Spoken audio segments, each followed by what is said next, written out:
Gini, laba BRI emang mereka lagi konsolidasi, beban dikontrol, struktur pendanaan diperbaiki, dan kualitas kredit ditinggikan. Ya, kalau dianalogikan, BRI kayak atlet habis cedera. Performanya belum maksimal, tapi semua indikator vital mulai stabil. Jadi buat investor jangka panjang, ini bukan sinyal kabur, tapi sinyal nunggu momen comeback-nya. Lu pernah nggak nabung di saham BRI karena katanya bank paling kuat di Indonesia? Tapi tiba-tiba lihat labanya turun dan lu langsung mikir, waduh, BRI kenapa nih? Tenang dulu, Besti. Karena di video ini kita bakal bahas tuntas laporan keuangan terbaru BRI per April 2025. Pakai gaya yang santai aja tapi tetap nancep ilmunya. Cuan atau bukan? Mari kita kulik bareng-bareng. BRI baru aja ngumumin laporan keuangan individual sampai April 2025 dan ya, ternyata labanya turun 15,77% secara tahunan alias year on year. Sekilas emang kayak kabar buruk buat investor, tapi kalau ditelisik lebih dalam, kondisi ini justru lebih baik dibanding awal tahun yang sempat ambyar sampai minus 58%. Jadi bukan jatuh bebas lagi, tapi lebih kayak proses penyembuhan usai cedera keuangan. Penyebab utamanya ada beberapa. Kredit yang disalurkan BRI cuma tumbuh 4,19%, padahal targetnya itu 7-9%. Pendapatan bunga juga ikut turun. Tambah lagi, pemasukan dari komisi juga lagi seret. Tapi kabar baiknya, beban-beban operasional kayak bunga dan provisi mulai bisa dikendalikan, yang artinya BRI lagi nyiapin diri buat comeback lebih solid. Ini bukan kisah bangkrut, tapi fase recovery mode on. Jadi gini, BRI lagi ngalamin fase ya kayak diet cuan di awal 2025 ini. Laba bersih turun 15,77% selama year on year, jadi 15 triliun. Tapi jangan langsung panik, karena dibanding dengan awal tahun yang sempat nyungsep 58,34% year on year, ya ini udah kayak orang bangun dari mimpi buruk. Masih loyo, tapi mulai berdiri. Oke, laba bersih lagi drop, tapi ada harapan. Laba Januari sampai April 2025 ini sudah mencapai 15 triliun. Memang ini turun ya, 15,77% secara year on year. Di bulan April doang, laba 3,91 triliun. Ini juga minus 12,57% secara month on month dan minus 2,53% secara year on year. Jadi ibaratnya tiap bulan BRI makin dekat ke recovery zone. Walaupun memang belum ngebut, minimal nggak nyusruk lagi. Nah, ini jadi pertanyaan, kenapa laba turun? Ini biangnya. Yang pertama, pertumbuhan kredit cuma 4,19% year on year. Target manajemen kan itu bisa capai 7-9% ya. Jadi ini ibarat ya BRI itu janji lari 10 km tapi baru lari 4 km. Udah minta minum. Nah, itulah gambaran sederhananya. Nah, kedua, pendapatan bunga minus 1,22% year on year. Jadi 53,45 triliun. Ini untungnya beban bunga juga turun, yaitu minus 1,70%.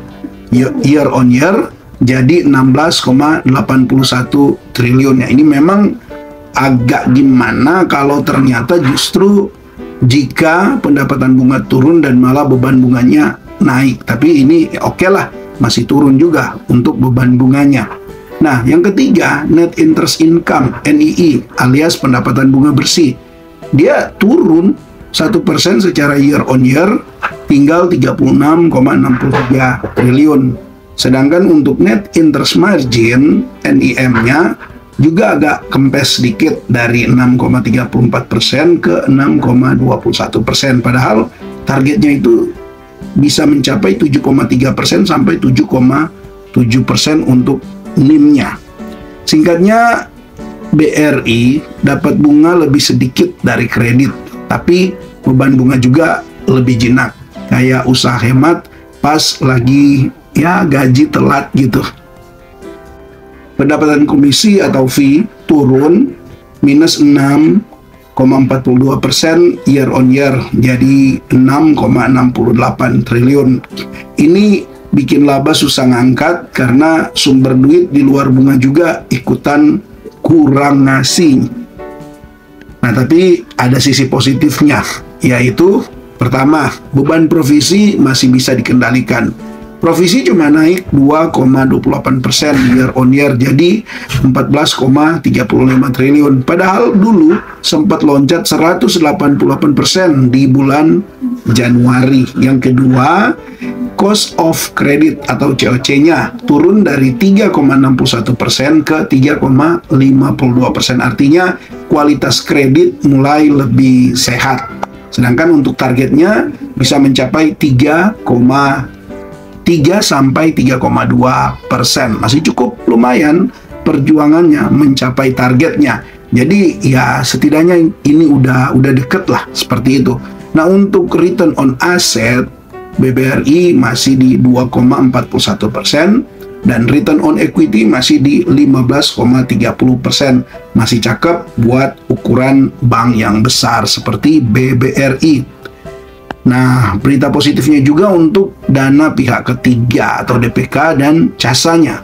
DPK itu ya naik walaupun tipis, hanya 0,50% secara year on year. Jadi sekarang ada di 1.400,49 triliun. Depositonya yang justru turun 6,65%, dan sebenarnya ini bagus karena deposito itu kan untuk beban bunganya itu jadi lebih tinggi dibandingkan dengan giro dan tabungan yang biasa. Tapi untuk giro di sini malah naik 7,14% dan tabungan juga naik 3,34%. Hasilnya casa naik dari 62,14% jadi 64,84%. Ini satu kinerja yang cukup bagus ya buat BRI ke depan. Ini penting di mana dana murah atau casa ini kunci profit dari bank. Semakin tinggi casa, biaya bunga makin ringan. Jadi ini kayak ya BRI lagi upgrade dari motor ke mobil listrik. Artinya bisa lebih irit lagi seperti itu. Nah, kalau kita masuk di likuiditas, LDR mulai ketat. Loan to deposit ratio naik ke 88,56%. Artinya dana yang dihimpun itu makin banyak disalurkan ke kredit. Tapi di sini juga harus hati-hati. Jangan sampai over kredit melebihi dana yang ada. Yang memang jika dibandingkan dengan beberapa bank yang lain, termasuk BNI dan juga Mandiri, untuk BRI masih cukup bagus, masih di bawah dari 90%. Oke, jadi gini, laba BRI emang ya ibaratnya lagi puasa cuan. Mereka lagi konsolidasi, beban dikontrol, struktur pendanaan diperbaiki, dan kualitas kredit ditinggikan. Ya tentu hasilnya nanti kita akan lihat di waktu-waktu mendatang. Kalau dianalogikan, BRI kayak atlet habis cedera. Performanya belum maksimal, tapi semua indikator vital mulai stabil. Jadi buat investor jangka panjang, ini bukan sinyal kabur, tapi sinyal nunggu momen comeback-nya. Jadi gimana? Worth it nggak pegang saham BRI sekarang? Jawabannya tergantung horizon dan mental lu sebagai investor. Buat lu yang pengen cuan cepet, mungkin ini bukan masa panen. Tapi buat yang paham fundamental dan mau sabar, BRI lagi ngatur napas buat lari maraton. Ingat, bukan sprint. Dengan ROE yang masih di atas 15% dan dana murah, CASA makin gemuk, BRI tetap jadi bank yang efisien dan solid dari sisi operasional. Jadi sebelum panik jualan, mending lo pahami dulu datanya. Ingat, cuan itu bonus, tapi analisa itu kewajiban. Oke, thank you buat lo yang sudah nonton video ini sampai selesai dan yang sudah subscribe, like, comment, share juga video-video di channel ini. Terima kasih. Dan buat lo yang sudah support melalui Super Thanks juga berlangganan, salam IHSG, investor harus selalu gembira.